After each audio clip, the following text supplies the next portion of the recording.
ജീവിതം കൊണ്ട് ചരിത്രരചന നടത്തുവാൻ സാധിക്കുക എന്നത് വലിയൊരു കാര്യമാണ്. അതെല്ലാവർക്കും സാധ്യതമാകുന്ന ഒരു കാര്യവുമല്ല. ചരിത്രത്തിൽ അങ്ങനെ ഇടം നേടിയവർ ചുരുക്കമാണ്. അവർ കണ്ണിൽ നിന്ന് മറഞ്ഞാലും കരളിൽ നിന്നും മായ്ക്കുക അസാധ്യമാണ്. മണ്ണിൻ്റെ മാറിലേക്ക് ഭൗതിക ശരീരം മറഞ്ഞാലും മനസ്സിൻ്റെ മാണിക്യ കൊട്ടാരത്തിൽ സുൽത്താനായി വാഴുന്നവരാണവർ.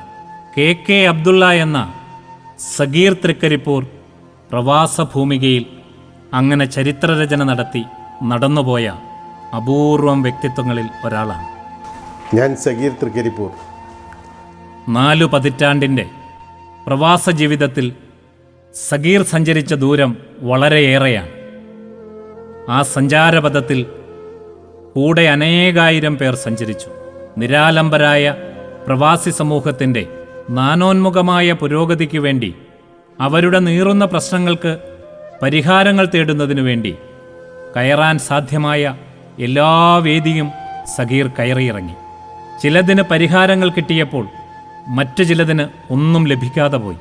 പക്ഷേ തളരാതെ വീണ്ടും സഗീർ പ്രയത്നം തുടർന്നുകൊണ്ടേയിരുന്നു. കൂടെ നടക്കുന്നവർക്ക് പ്രചോദനമന്ത്രം ഉരുവിട്ടുകൊടുത്തുകൊണ്ടേയിരുന്നു. നമ്മൾ ജയിക്കും. തൻ്റെ വിശ്വാസത്തിലുണ്ടായിരുന്ന അത്ര തന്നെ കരുത്ത് തൻ്റെ ആത്മവിശ്വാസത്തിലും അദ്ദേഹം നിലനിർത്തിപ്പോന്നു. നെഞ്ചിൻകൂട് പൊട്ടുമാറുച്ചത്തിൽ പൊട്ടിത്തെറിക്കാതെ സൗമ്യമായ ഇടപെടലുകളിലൂടെ പ്രവാസ ലോകത്തിൻ്റെ ആദരവ് സഗീർ നേടിയെടുത്തു. താൻ നേടിയെടുത്ത അറിവുകൾ സഹജീവികളിലേക്ക് കൈമാറി. അറിവുകൾ തേടുവാൻ പരിശീലിപ്പിച്ചു.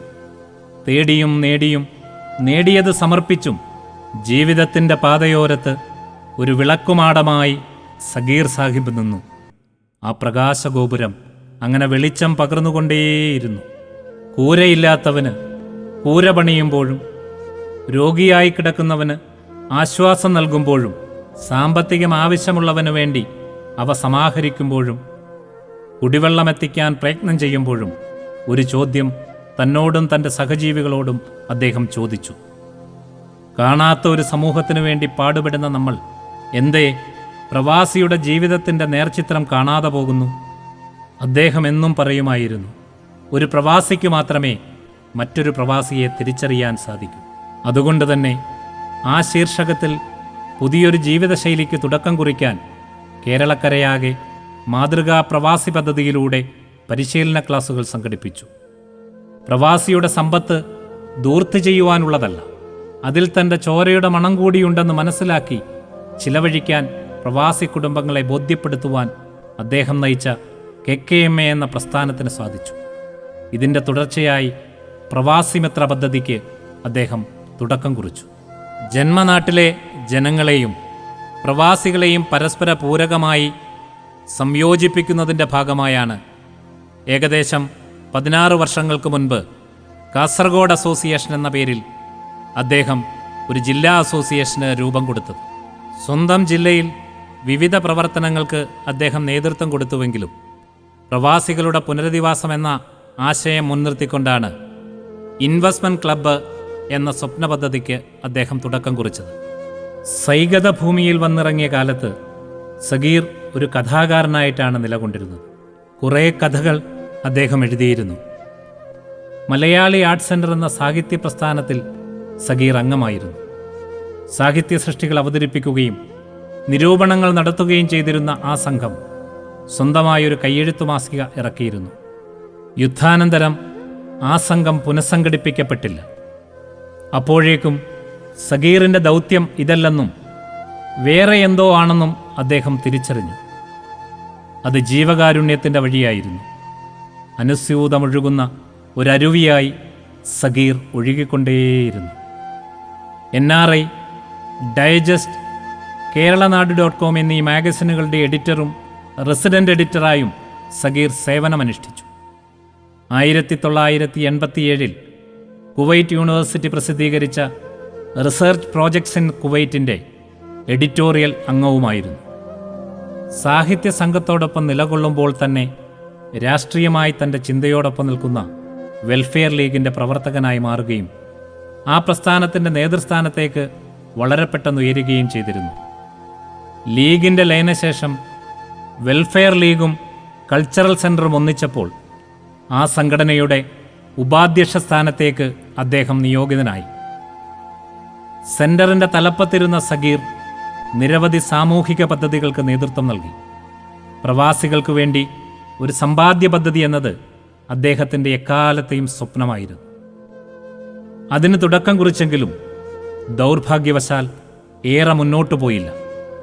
തുടർന്ന് രൂപീകരിച്ച കുവൈറ്റ് കേരള മുസ്ലിം അസോസിയേഷൻ NRI സെമിനാർ നടത്തുകയും അതിലൂടെ അന്നത്തെ സർക്കാരിന് പ്രവാസിക്ഷേമത്തിനായി 10ഓളം പദ്ധതികൾ സമർപ്പിക്കുകയും ചെയ്തു. 2001 പാർലമെൻറ്റ് മെമ്പറായിരുന്ന ഡോക്ടർ LM സിംഘവി നയിച്ച ഇന്ത്യൻ ഡയസ്പോറയ്ക്ക് മുൻപിൽ തൊഴിൽ പ്രശ്നങ്ങളും സാമൂഹിക ക്ഷേമവും മുൻനിർത്തി അദ്ദേഹം റിപ്പോർട്ട് നൽകിയിരുന്നു. 2004 UPA സർക്കാരിന് മുന്നിൽ പ്രവാസികളുടെ പ്രശ്നങ്ങളെക്കുറിച്ച് പഠിക്കാൻ ഒരു സ്പെഷ്യൽ ടാസ്ക് ബ്യൂറോ ഉണ്ടാകേണ്ടതിൻ്റെ ആവശ്യകതയെക്കുറിച്ച് പ്രപ്പോസൽ നൽകി. അദ്ദേഹം ജോലി ചെയ്തിരുന്ന ഇക്വേറ്റ് എന്ന കമ്പനിയിലെ CSR കമ്മിറ്റിയിലും ഇക്വേറ്റ് ഡെവലപ്മെൻറ്റ് ആൻഡ് ഇന്നൊവേഷൻ ടീമിലും സഗീർ അംഗമായിരുന്നു. 1990 ദൗർഭാഗ്യകരമായ അധിനിവേശ നാളിലും 2003 ഗൾഫ് യുദ്ധസമയത്തും രൂപീകരിച്ച സിറ്റിസൺ കമ്മിറ്റിയിലും സഗീർ സേവനമനുഷ്ഠിച്ചു. സഗീറിൻ്റെ കയ്യൊപ്പ് ചാർത്തിയ മേഖലകൾ ഒട്ടേറെയാണ്. India international school, Indian community school board member, KKM memorial educational trust Padanna, Alfalah educational centre Payyanur, Manjeshwaram orphanage, Sayyid Ahmed Koyamma Thangal memorial educational academy തുടങ്ങി നിരവധി വിദ്യാഭ്യാസ സ്ഥാപനങ്ങളുടെ ഉപദേശക സമിതി അംഗവുമായിരുന്നു സഗീർ. നിരവധി ജീവകാരുണ്യ പ്രസ്ഥാനങ്ങൾക്കും പ്രവർത്തനങ്ങൾക്കും നേതൃത്വം നൽകുകയുണ്ടായി അദ്ദേഹം. കുവൈറ്റ് കേരള മുസ്ലിം അസോസിയേഷൻ്റെ സ്ഥാപക പ്രസിഡന്റായിരുന്ന അദ്ദേഹം ഈ ലോകത്തോട് വിട പറയുമ്പോൾ KKMയുടെയും കാസർഗോഡ് എക്സ്പാട്രീസ് അസോസിയേഷൻ്റെയും രക്ഷാധികാരിയായിരുന്നു എന്നത് നമുക്ക് വിസ്മരിക്കാനാവില്ല. അതിലുമുപരി അദ്ദേഹം ആ സംഘത്തിൻ്റെ ഒരു ചാലക ശക്തിയായിരുന്നു. KKMയുടെ സന്നദ്ധ സേവന വിഭാഗമായ മാഗ്നറ്റ് മരുഭൂമിയിൽ നിസ്തുല സേവനം ചെയ്യുമ്പോൾ അതിന് നേരിട്ട് നേതൃത്വം നൽകിയ സഗീർ എന്നും സ്മരിക്കപ്പെടുക തന്നെ ചെയ്യും. മലയാളി സംഘടനകളുടെ കൂട്ടായ്മയായ യുണൈറ്റഡ് മലയാളി ഓർഗനൈസേഷൻ്റെ ജനറൽ സെക്രട്ടറിയായും federation of Muslim association, Muslim educational society എന്നീ പ്രസ്ഥാനങ്ങളുടെ നേതൃത്വത്തിലും സഗീർ പ്രവർത്തിച്ചു. പ്രവാസികളുടെ സംഘടനാ പ്രവർത്തന രംഗത്ത് സഗീർ എന്നും ഒരു മാതൃകയാണ്, അനുകരണീയ വ്യക്തിത്വമാണ്. ഒരിക്കലും അദ്ദേഹവുമായി അടുത്തു കഴിഞ്ഞവർ ആരും മാറി നിന്നിട്ടില്ല. ആ വാക്കിൻ്റെ, സംസാരത്തിൻ്റെ ആകർഷണീയത അത്രമേൽ വലുതാണ്. വേറിട്ട സംഘടനകളിൽ നിൽക്കുമ്പോഴും എല്ലാവരുമായും സൗഹൃദം സൂക്ഷിക്കുവാൻ അദ്ദേഹത്തിന് സാധിച്ചു. ജാതിക്കും മതത്തിനും രാഷ്ട്രീയത്തിനും അപ്പുറം മാനവികത തിരിച്ചറിഞ്ഞ സാമൂഹ്യ സ്നേഹിയായിരുന്നു അദ്ദേഹം. അറബിക്കിൽ ഡിഗ്രിയും പബ്ലിക് അഡ്മിനിസ്ട്രേഷനിൽ ബിരുദാനന്തര ബിരുദവും നേടിയ സഗീർ കുവൈത്തിനകത്തും പുറത്തും നിരവധി ട്രെയിനിങ് പരിപാടികൾ നടത്തുകയും ചെയ്തിട്ടുണ്ട്. പരേതരായ അഞ്ചില്ലത്ത് മാമു ആസിയമ്മ ദമ്പതികളുടെ മകനായ സഗീർ സ്വപ്രയത്നത്തിലൂടെയാണ് ഉയരങ്ങളിലെത്തിച്ചേർന്നത്. മക്കളായ ഡോക്ടർ സുവാദ് സമ, മരുമക്കളായ ഡോക്ടർ അഷ്റഫ്, അഫ്ലാഖ് എന്നിവർ ആരോഗ്യമേഖലയിൽ സേവനമനുഷ്ഠിച്ചു വരുന്നു. തൻ്റെ എല്ലാ നേട്ടങ്ങൾക്ക് പിന്നിലും സഹധർമ്മിണിയുടെ പരിപൂർണ പിന്തുണയുണ്ടായിരുന്നുവെന്ന് എല്ലാ വേദികളിലും അദ്ദേഹം ഓർമ്മിക്കുക പതിവായിരുന്നു. ഇച്ഛയില്ലാതെ സൗദയ്ക്കോ, സൗദയില്ലാതെ സഗീറിനോ ഈ ഭൂമിയിൽ നിലകൊള്ളാൻ കഴിയില്ല എന്ന് ദൈവം തമ്പുരാൻ തീരുമാനിച്ചു കാണുമെന്ന് നമുക്ക് സമാധാനിക്കാം.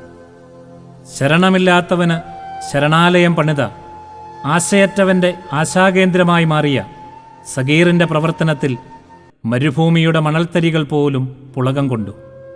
ആരാലും മറക്കാൻ കഴിയാതെ, ആരെയും മാറ്റി നിർത്താതെ എല്ലാവരെയും ചേർത്ത് നിർത്താൻ മാത്രം അറിയുന്ന സഗീർ പ്രവാസി സമൂഹത്തിൽ എക്കാലവും അമരനായി നിലകൊള്ളും.